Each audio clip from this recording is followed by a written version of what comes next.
North Carolina's clean energy future, immediate challenges ahead. Charlotte, as Republicans strive to finalize President Donald Trump's big, beautiful bill by the July 4th deadline, North Carolina's clean energy industry is raising concerns. They warn that certain provisions in the bill might jeopardize job creation in the state and potentially lead to increased energy prices.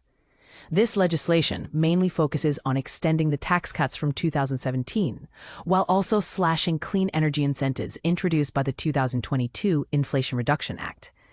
These incentives were designed to boost renewable energy production and support domestic manufacturing in sectors such as electric vehicles, battery technology, and solar energy. The solar coaster, challenges for clean energy entrepreneurs.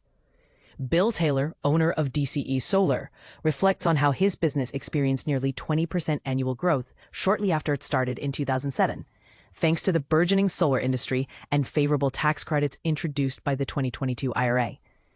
However, he now faces uncertainties due to provisions in the new bill that could end tax credits for solar projects by 2028, unless they are either under construction within a year of the bill's enactment or completed by the end of 2028.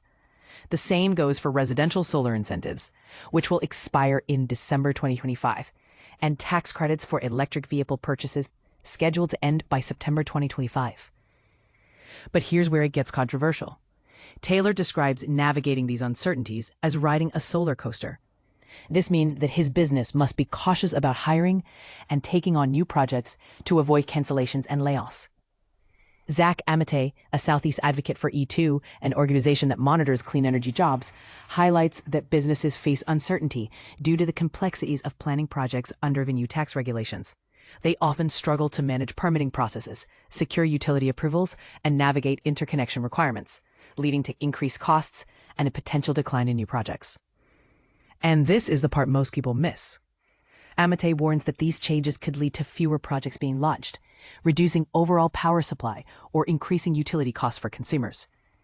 He points out that this approach could become a self-inflicted wound for both the clean energy sector and the broader U.S. economy. After all, energy is fundamental to all economic activities across the country. But let's not forget, supporters of the bill, like Rep. Tim Moore, RNC, see this legislation as a means to control government spending and boost U.S. fossil fuel production. However, critics argue that the heavy reliance on subsidies has tilted the playing field in favor of renewable energy, despite improvements in energy storage that help manage energy intermittency. What do you think? Should North Carolina focus more on the stability of its clean energy incentives, or is the move towards fossil fuels a strategic necessity for long-term energy independence? Share your thoughts in the comments below.